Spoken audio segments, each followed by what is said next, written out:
All right, let's jump right in. We're going way back in time for this one to explore an ancient story about a boy with a mind so sharp it could cut through any problem. A kid whose wisdom was destined to change the world. And this isn't just some old fable. It's a story that really gets to the heart of where genius actually comes from. So this quote right here, it's from the Buddha himself. And he told this story for a very specific reason. You see, his monks were just blown away by his incredible insight. So he wanted to show them that this kind of wisdom, it doesn't just pop into existence. It's built piece by piece, over lifetime after lifetime. And this story gives us a peek into one of those crucial lifetimes. The story itself comes from a collection known as the Jataka Tales. You can almost think of them as a spiritual resume, a collection of over 500 stories where the Buddha-to-be is practicing all the virtues he'll need to reach enlightenment. And the story we're diving into today, it's one of the all-time classics about him perfecting the virtue of wisdom. Okay, so let's set the scene. Our story kicks off in the ancient Indian kingdom of Mithila. It's a prosperous place, and it's ruled by a really just and thoughtful king named Videha. Now, King Videha was a smart guy. He knew you were only as good as the people you surround yourself with. So he had this council of 4 brilliant advisors, led by a man named Seneca. These guys were his brain trust, the sharpest minds in the kingdom. But then one night, the king has a dream that's about to challenge everything. So picture this, okay? The king dreams he's in his palace courtyard. In the 4 corners, there are these huge bonfires raging. Then, right in the middle, a tiny little spark appears, like a firefly. But this spark starts to grow, and then, whoosh, it erupts into this pillar of pure light that completely dwarfs the other fires. It's so bright you can see a single mustard seed on the ground. And here's the really weird part. People are walking right up to the central flame, but they don't feel any heat, just awe. The king wakes up, his heart pounding, and immediately calls for his chief advisor, Sanaka. And Sanaka's interpretation is just jaw-dropping. He says, "Oh king, those 4 big fires, that's us, your advisors. But that tiny spark that outshone us all, that's a prophecy. A 5th sage is coming, and get this, he's going to be a boy, a child whose wisdom will make ours look like a candle in the sun." And I mean, talk about timing. The very same morning of the king's dream, as if on cue, a child destined to fulfill that prophecy is born in a village just outside the city. And let me tell you, this was no ordinary birth. The boy arrives clutching a powerful medicinal herb in his tiny fist. Then he opens his eyes, looks at his mother, and actually speaks to her.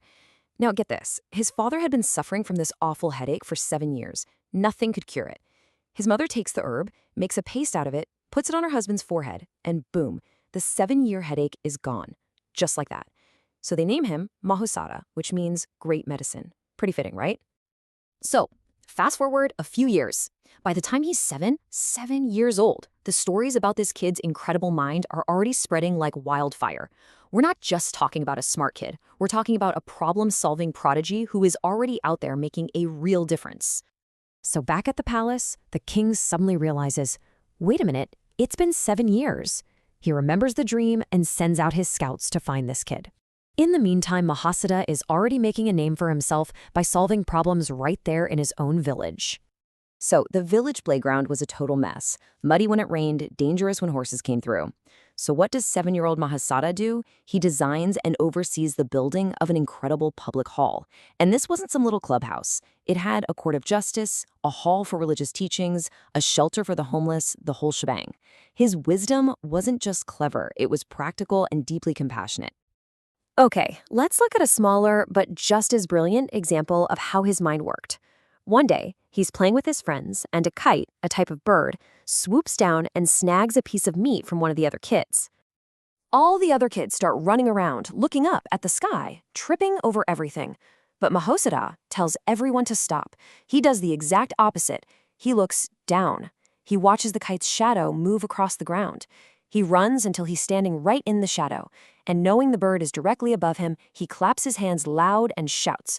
The startled bird drops the meat, and he catches it without ever even looking up.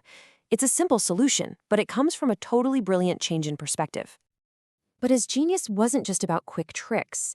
The next challenge he faced was way more complex.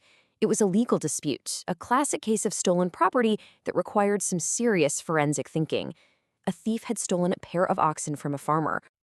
Here's the problem. You've got two men, and they both claim the oxen are theirs. The real owner says, I just bought them yesterday. But the thief, he makes an even stronger claim. What are you talking about? These oxen were born on my farm. I raised them myself. With no other witnesses, it was just one man's word against another.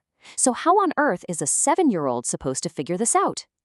Mahosada doesn't guess. He investigates. He asks a really simple question. What do you feed your oxen? The real owner just says, grass. The thief, trying to sound more convincing, boasts, oh, I feed them only the finest rice porridge. Mahosada has his clue. He then gives the oxen a harmless plant, a natural laxative. And pretty soon, the evidence, well, it comes out, literally. It's nothing but undigested grass. The thief's lie is totally exposed, he confesses, and the case is closed. It's a masterclass in using logic to find the truth. So you'd think after all this, the king would finally bring him to the palace, right? Well, he tried. Every time a scout came back with another amazing story, the king would say, this is him! This is the boy from my dream! Bring him here! But every single time that jealous advisor, Sanaka, would step in and say something like, Your Majesty, these are just cute little tricks. This isn't real wisdom. Let's wait. And so, because of court politics, the kingdom's greatest mind was left waiting in a small village. So why does this ancient story matter so much? Because it was never really about a boy solving village disputes. It's about something much, much deeper that connects right back to the Buddha's own journey to enlightenment. See, each of these puzzles, the public hall, the stolen meat, the disputed oxen, it was all a training exercise. In Buddhist thought, this is called cultivating prajna paramita, the perfection of wisdom. This was the bodhisattva in training, literally honing the analytical, the compassionate, and the logical skills he would one day need to understand the true nature of reality. And that's really the crucial point of the whole story. Profound wisdom isn't some magical gift you're just born with. It's a skill. It's a muscle that's built through patient practice, through careful observation, and most importantly, through a compassionate desire to actually solve problems for other people. It's a process, not a singular event. So if the path to great wisdom is paved with solving small problems, it leaves us with a pretty good question, doesn't it? What's one problem in your own life, at work, at home, in your community, that you could look at with fresh eyes today? What could you solve if you brought just a little of Mahosazawa's logic, observation, and compassion to the table?